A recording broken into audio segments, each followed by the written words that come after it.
How the fuck's it going, everyone?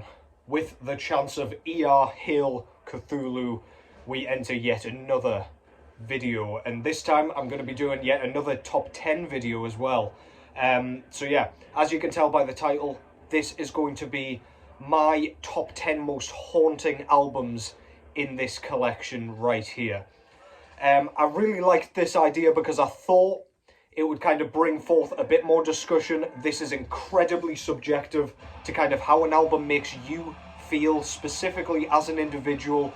This can be very, very unique to a single person because I know from kind of my own experience that there are lots of albums that have kind of made me feel uneasy throughout the years, in whatever way, whether that's they kind of hit you right in the feels, they're depressing, they're just generally creepy, they give off kind of a horror vibe for you, whichever. I've kind of had all of those feelings, and I've got a nice eclectic mix of albums, different styles for the most part, that have just kind of shocked me to my core in several different ways. So yeah, I'm looking forward to getting into this one. This one I encourage you guys to kind of interact with. I want to see discussion down there. Hit me with those albums that have just made you damn near shit yourself. Yeah, but let's get straight into it with what we've got going on in the background. Your boy fucked up again with the jewel case. Standard, I know. This is Smothered out of Stockholm, Sweden, with their debut and only, unfortunately, full-length album entitled The Inevitable End. This was put out through Soul Cellar Records in 2013. Returning to these albums that I heard when they first came out was making me feel old. I can't believe 2013 was so long ago, but yeah, this is really, really fucking cool. Buzzsaw guitar, kind of chainsawing, HM2, death metal. Standard in your kind of old school Entombed Carnage Dismember style. Really well written, lots of nice melody, lots of kind of lovely solos coming in here and there. Kind of complex, but not too kind of stop-starty nor like transitional. It's quite straight to the point, very much in your face, punchy and fantastic. H.P. Lovecraft inspired as well, if you can't tell by the kind of intro and the really fucking cool artwork there. Unfortunately, these guys split up not too long after they released this thing, but yeah, this should be more celebrated than it actually is. This is fucking fantastic. Go and check that out. Excuse me. That is Smothered with The Inevitable End out on Soul Cellar. Okay, so I've got these in order of kind of how haunting they are, for me at least. Some of these you won't agree with and you won't see kind of what I mean, because this is just an internal feeling that I get for all these albums. I will describe how they make me feel and how they kind of made me feel the first time I heard them as I go through. But yeah, without further ado, the first album on this list, number 10, this is Closer by Joy Division. The second album, by this kind of Salford-based post-punk band. After the huge success of Unknown Pleasures, they came out with this one, which I think the reason this kind of creeps me out, makes me feel a bit uneasy, is the fact that the music itself is a lot poppier than Unknown Pleasures. It's a bit more accessible. There's kind of synth usage and keyboards, and it just kind of sounds a bit brighter and kind of, as I say, more accessible. However, Ian Curtis's kind of vocal performance here is as depressive as on the debut, but the lyrics are so kind of dejected.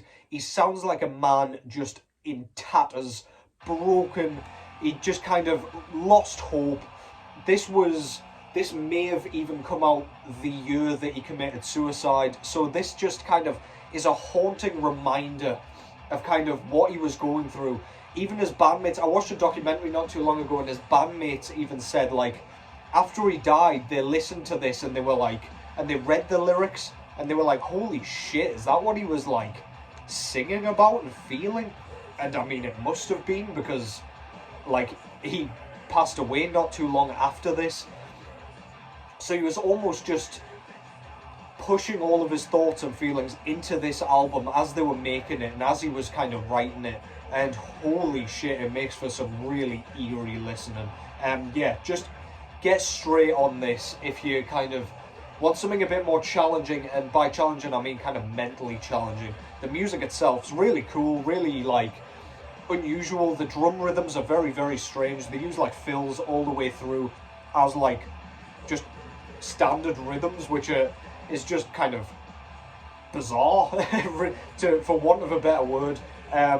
Some really, really cool riffing on this thing. Quite simplistic, but quite repetitive, almost hypnotic. And yeah, Ian Curtis is what makes this thing haunting to me. Really fucking good stuff. Closer, Joy Division. I believe that came out in 1980, if I remember correctly. Okay, next up is an album from a band that I'm a huge fan of. Their second album is kind of my favourite of the two here, but this one, it just sounds inhuman. This is Greek black metal band Necromantia with their debut full-length album entitled Crossing the Fiery Path. Now, I believe this one came out, I want to say 1993. I could be wrong there, so I'll correct it in the description if I am, but around then. This is like bass heavy, in fact, pretty much bass, like, it's entirely kind of shrouded in bass. The bass guitar kind of rumbles through as the rhythm guitar. There are in fact no guitars on this apart from the odd bit of soloing here and there that kind of comes in, and the kind of Latin-y sort of thing that they've got going on halfway through. But this is very, very kind of vampiric, very kind of evil sounding black metal. But it's not sort of, you're not going to get any like crazy, relentless kind of pummeling blasting that you get on something like Panzer Division Marduk. It's a lot more kind of theatrical. It's very, very strange, but the vocals are what makes this thing so kind of wicked sounding for me. It sounds like a vampire is kind of singing here. They're like really raspy, grating retches, but you can hear every single word that he's saying. He's just kind of, I don't know, it just sounds like he's trying to kind of summon something to come and drink your blood. It sounds absolutely wild. The overall kind of production, and as I say, the unusual sound of the domineering bass guitar, it just makes this thing so weird and like, I don't know, as I say, theatrical. I just love this fucking thing. The synths going on. As I say, the soloing's beautiful, the drumming's really cool. We've of course still got kind of blast beats, but yeah, just a unique album, and an album that makes me feel uniquely creeped out. That's Necromantia with Crossing the Fiery Path. Really, really cool shit. Don't know how effective my description was there, but that's an album I struggle to like put into words like how it makes me feel. But yeah, I digress. Fantastic shit, go and check it out. Next up is an album I just love. This is a Downfall of Ner out of Argentina, I believe, with their, I want to say debut full-length album, I could be wrong there, entitled Umbras de Barbagia. Now I remember hearing this thing for the first time when we were driving. This was when I was at university in Bangor in Wales, and with us being like around mountains, and it's like a seaside town. If you're not kind of familiar, I know a lot of my kind of viewers are from the US, so yeah, just a little description of little Bangor there. But it's very kind of, there's lots of rain, it's very kind of humid. There was always kind of showers, and the kind of look of the clouds reminded me a bit of this, kind of over the mountains, where we could just see some bullshit was coming over that we just didn't want. I thought Newcastle and Durham and the northeast of England was bad for rain, but fuck me, Wales definitely gave it a run for its money. But yeah, this is like atmospheric black metal that just really kind of takes you out into nature and into the elements. There's like sound effects of rain on this thing, so like when we were doing like field work outside and it was pissing with rain, this was like the perfect soundtrack for that. There's like thunder and, as I say, like raindrops hitting the ground on this thing. And I don't know what the instrument actually is, whether it's like bagpipes or I don't know, or like a wind instrument or something, some other wind instrument. Like bagpipe isn't a wind instrument, but yeah, like just it feels quite tribal and again like traditionally outdoors, whatever the fuck that means. I'm just rambling, but this is all off the cuff, out of my heart. It's just really eerie, man. It's kind of lo-fi, really grating high-pitched screams, like almost screeches, blast beat sections, but there's lots of like ambient moments with that wind instrument, whatever it actually is, and it just, I don't know, on a rainy day, just throw this on and it will make you feel like very few albums will in such kind of conditions. Really, really cool stuff, man. Doesn't get spoken about very much nowadays. When it first came out, I remember, got quite a lot of hype. Really love the artwork as well. It's very simplistic, but yeah, again, it makes me feel like I'm underneath like clouds like this, and I'm just waiting for the torrential kind of monsoon to hit. Yeah, really cool shit. Downfall of Ner, Umbras de Barbagia. That is one I will throw in the description, just because I've probably butchered the pronunciation as per usual. But yeah, go and check that out. The next one, I feel like this is one where you're going to be like, what the fuck is he talking about? Why is that on here? Just because this band's made a bit of a name for itself as being a bit cartoonish. But anyway, this is Cara Gangren out of the Netherlands with their third full-length album entitled Where the Corpses Sink Forever. Now, this one I checked out when I was kind of still on my kind of transition into black metal, so I was still kind of learning, still going through. But the themes on this thing, it's World War II themed, and some of the descriptions of how like soldiers are feeling, how like families were coping around that sort of time, are truly like vivid and really descriptive and really macabre, and just, I don't know, it just feels soul crushing. There's a track on here called Bitte Totet mich, which means please kill me in German, and it's basically about a soldier who has had enough. He doesn't want to kill anybody anymore. He's sick of the bloodshed and he just wants to die. And it's about him just journeying through life, trying to kill himself. But then, spoiler alert, he ends up trying to kill himself. He doesn't manage. Then he tries to kill himself again by walking into the kind of battlefield. He gets shot in the back, and then like he tries to shoot himself with his own gun at the same time and blows his own head off, but only blows half of his head off. Ends up paralyzed and lives another 2 years before he dies. Now, that is one of the most, like, when I first heard that, it's just one of the most outlandishly, like, just macabre things you could have come out with. It's so, like, far-fetched and obscene, but it's so, like, disturbing. But then we've got, like, tracks like The Funerary Dirge of the Violinist, which is very, like, again, just very creepy, very eerie. It's about a violinist who goes out onto the battlefield and gets shot again, but like there's a lot of kind of metaphorical connotations to that I'm obviously not describing very well here. There's like cannibalism on this thing. There's a song where there's a little kid trying to hold his dad up and stopping him from hanging himself, or stopping soldiers from hanging him, and he fails because obviously he's tiny and too weak, and his dad hangs him from. It's just, there's so much to disturb you on this thing.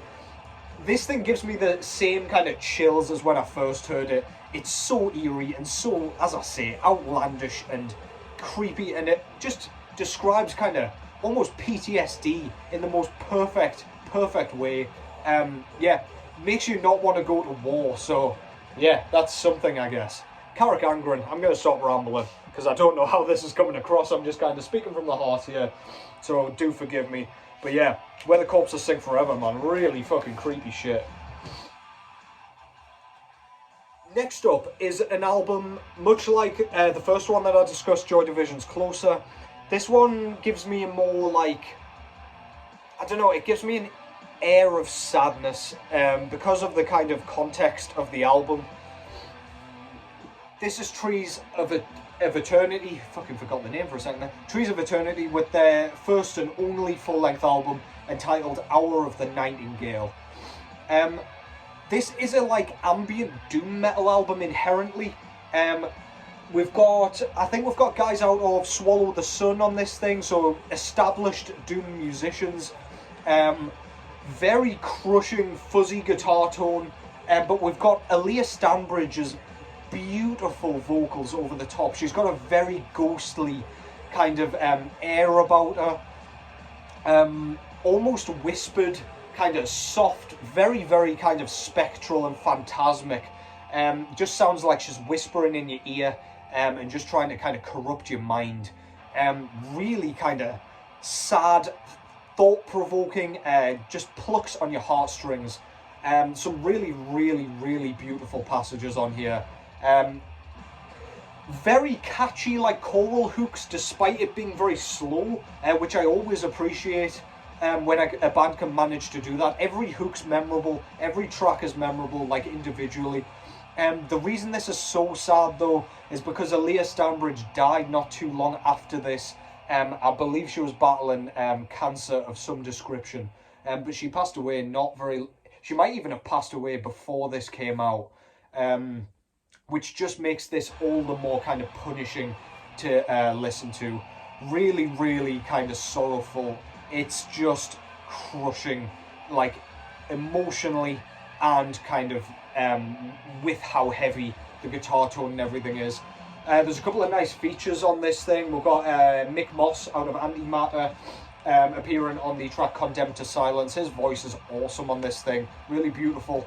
And then we've got Nick Holmes of course, Paradise Lost and Bloodbath, notoriety, ending up on the final track, The Gallows Bird. Which again is just a beautiful kind of duetted doom kind of track, which I absolutely love.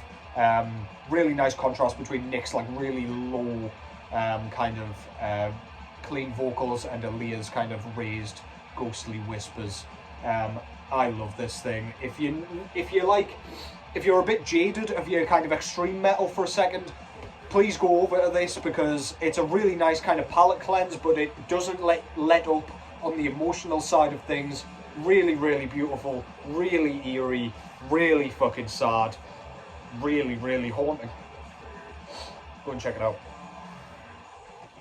Next up is an album that I've shown a lot on this channel, and I'm not going to stop now. This is Black Cilice out of Portugal with their fourth, I think, full-length album entitled Banished from Time. This one, I can't remember when it came out, 2017 I want to say. This is really raw black metal. Sounds like it was recorded on a fucking carton of orange juice and a toaster. Absolutely stupendous stuff. You listen to it and you feel like your ears are going to bleed until your brain falls out of them. You've got really kind of howled, distant vocals which just froze me to the core when I first heard it. I was sat, I've already told this story, but the first time I heard this, I was sat in a very, very well-lit kind of cafe, drinking coffee, in no sort of setting where I should be getting creeped out. I wasn't in a black room with candles lit, which is kind of what you would expect for that kind of reaction, but holy shit, I was like mouth agape. I don't think I drank my coffee until I'd finished this album. I couldn't think about anything else. It just kind of sucked me into this claustrophobic vortex of like white noise. The riffs, once you get your ear in, you can start to kind of pick some of them out, but every single time you listen to this thing, you start to pick out more and more kind of little Easter eggs that you didn't notice the time before. Drumming you can hardly hear, but you can tell they're blast beats. It's just kind of relentless, but the vocals are really, really what kind of freezes you and just kind of chills you to the very bone. Banished from Time, Black Cilice. Look at that creepy bastard right there. This is a one-man band, and yeah, please go and check that band out. One of my favourite bands of all time. Still going very strong. Next up, we've got a band out of Germany this time. This is Bethlehem, with their sophomore full-length album entitled Dictius te Necare. I believe that's how it's pronounced again. Your boy cannot speak anything other than English. Typical Englishman. This is kind of black and doom metal, I would say, or doom and black metal, if you want to kind of make up words. But this is really, really fucking creepy. The black metal, I would argue, kind of goes over onto the kind of depressive, suicidal side of things. And that's mainly due to the vocal performance here by Rainer Landferman. I believe that's how his name's pronounced. Again, fucking sue me. But god damn, that guy has a set of pipes on him. I have never heard vocals quite as pained and helpless sounding as this guy. They're just like howls with like a screamed element, but they're so kind of visceral, and they just sound like he's ripping his larynx out with every kind of syllable. It sounds like he's having his toenails slowly pulled off while he's kind of screaming into the mic. It's just, it can become kind of mentally and kind of, it can become kind of mentally taxing to listen to this, because if you're not in the right frame of mind, this can send you into like an inescapable pit of depression. It's just so disturbing and uncomfortable, and yeah, just unnerving all the way through. The guitar tone, as I say, very kind of depressive, suicidal, black metal-esque. It's just got a very unique tone to it that is kind of unique to that subgenre, or that kind of offshoot of black metal. Kind of slow all the way through. We do get faster, thrashier sections on here, but yeah, the kind of instrumentals really back up Rainer's kind of insane sounding, unhinged vocal performance on this thing. If you're not familiar with this, you will know exactly what I mean when you go into it. He pretty much starts as he means to go on. It's very lyric heavy, but that's no kind of bad thing. Rainer Landferman's doing his own thing at the minute, I believe. He's kind of doing a very unusual kind of experimental project at the minute, where he's got like very soothing piano music with those ridiculous howls over the top, and it's just as creepy as this fucking thing, but I much prefer the music over here. Go and check that out. That's Bethlehem's Dictius te Necare, or something to that effect. Yeah, go and check that out. Absolutely great, and makes me feel like very few other albums do. Now for an album that is quite a bit more recent. This is another black metal album, as the final two after this one also are. This is Akhlys out of the US with their third full-length album entitled Melinoë. Now, I don't know what sleep paralysis feels like, and I don't ever want to. I don't want to find out. I'm sorry if that offends anybody, but this album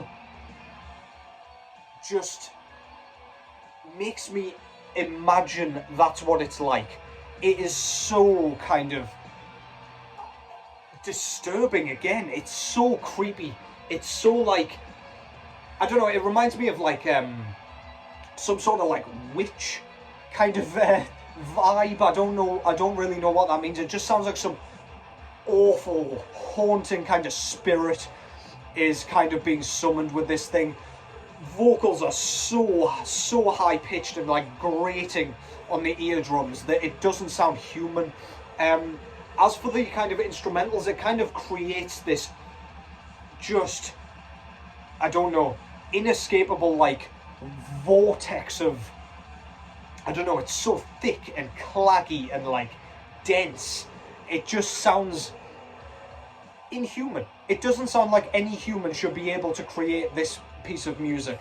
We've got really kind of eerie, winding lead guitar melodies that kind of flow through the album, with the blast beats very dissonant sounding, which kind of adds to that creepy feeling.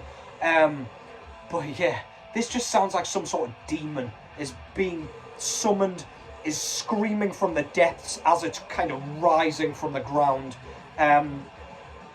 It just sounds like you can't escape, and it sounds like it's just corrupting your mind with every kind of moment that passes by. It sounds like you should switch it off or kind of risk summoning something that is going to maim you, but you just can't. It just puts you into a trance that you just cannot remove yourself from. That's Melinoë by Akhlys. Just creepy as fuck, man.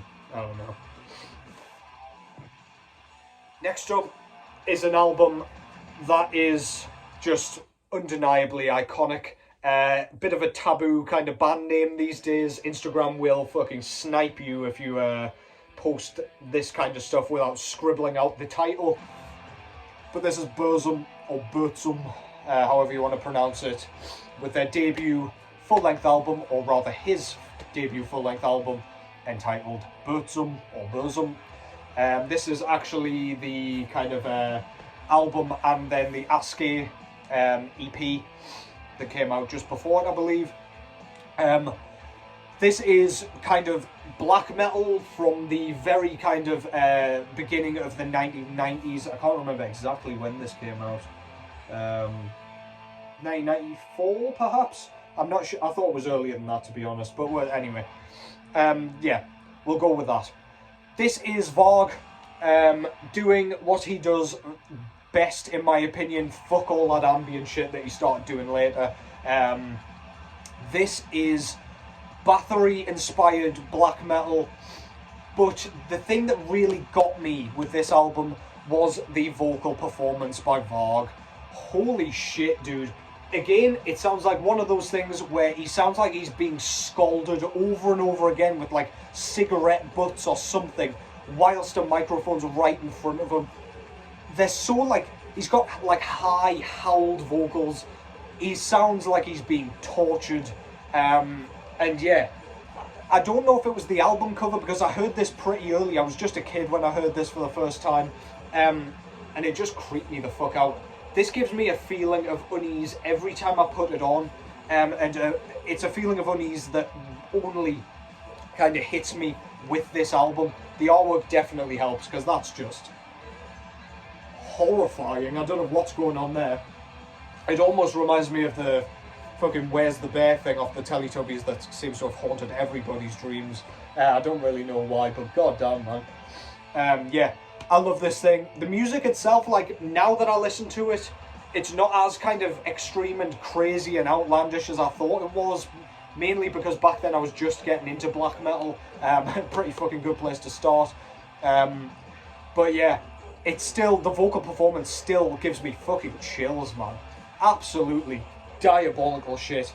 I'm gonna make a vid soon about some of the shit that like went on around this album, and kind of just some of the controversies with this guy and things like that, because I still see a lot of comments like on my videos when I show something that's a little bit sketchy, and I still have to kind of explain my views on like sketchy artists, whatever the fuck that means. So I will be doing that soon, and this will be featuring in there. But yeah, until then, it's ended up in here. It's so fucking creepy, man. Probably my favourite Burzum work. Philosophum's fantastic, but I couldn't give a fuck about that like 20-minute ambient outro. It's just a bit of a throwaway track for me, and it's basically half the album's runtime, so I don't know, say what you will, fucking sue me again. But yeah, he brought out some killer albums, Det som en gang var, that other one, Vis Tar, whatever, Lyset Os or whatever. Fucking great shit, but yeah, that's probably my favourite, and definitely the album that brings those feelings of like, I should probably switch this off or I might die kind of thing. Which brings me to the last band and last album.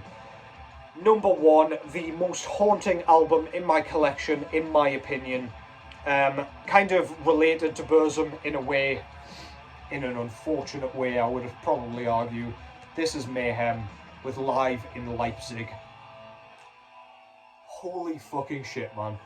Now, the first track that I heard, the first black metal track that I heard, sorry, was Freezing Moon, and that was in fact the studio version from De Mysteris Dom Satanas, which came out after this performance. But I then bought the CD of Live in Leipzig, having heard nothing about it, didn't know how iconic it was, what it sounded like, who was involved with it. I just recognised that it was Mayhem. I was like, oh fuck, that's the band that did Freezing Moon.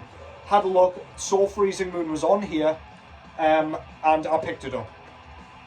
And the grainy recording, Dead's vocals, the crowd's sound in the background, the tracks themselves, the eerie fucking sound of their creepy ass Transylvanian sounding tracks, all just conglomerate in this just miasma of creepiness. Freezing Moon is the creepiest song I have ever heard, no question about it. This is the album that kind of, if I want to creep myself out, I'll switch all the fucking lights off and put this album on. It just has that effect on me every single time without fail. The same feeling I got when I was a child and I heard this, and this was without knowing about the controversy with Dead Suicide and Euronymous being stabbed to death by Varg. There's the unfortunate link between them. Without all that bullshit, without the church burnings, this was just the most extreme and just, I don't know, otherworldly album I'd ever heard and ever have heard. Nothing has come close to making me feel this creeped out. Freezing Moon creeped me out like the studio version, but the rest of the album didn't. It had more of a kind of operatic, kind of theatrical feeling to me. Once I checked that full album out, which incidentally was after I heard this on CD whenever I bought it. But yeah, dude, Live in Leipzig, the most haunting album in my collection, without a fucking doubt. And that concludes that. I hope I didn't ramble on too much there. Like, speaking from the heart's a bit difficult when it's kind of on a whim as well and off the cuff. But I hope I got the point across as to how those albums made me feel and still make me feel. Please let me know which albums kind of got to you. There's a lot of albums that kind of do that a little bit and they give me like a very specific feeling. However, those are the ones that I go back to so that I can feel those things again. So memorable. I was speaking to my colleague Steve not too long ago about how it's interesting that like even albums that like freak us out can they can be our favourite albums like later on, even if they make you feel that kind of unease, and especially in my opinion because of that unease. And that was indeed about Joy Division, I believe, that we were talking. But yeah, anyway, I'm going to stop me rambling. That's enough of that. I hope you enjoyed that. Give me your thoughts on the albums that I chose. Did any of those affect you in a similar way? But give me those albums that really affected you, because I'm really curious to check some of them out and see if I get even close to any of those kind of feelings, because I fucking love that. I love when you can feel a piece of music. It's just what makes this shit so special for me. But that's that. I will be back very soon. Thank you very much for the support. It has been obscene lately, as it always has been, to be honest. But welcome to a lot of my new subscribers. It's great to have you here. I don't have like a regular posting schedule or anything like that. I just post as and when. But my shit's been getting more regular. Unfortunate choice of words there, you know what I mean. So yeah, I shouldn't be too long. Back into the groove. But that's all for now. Take care as always. And I'll catch you in the next one.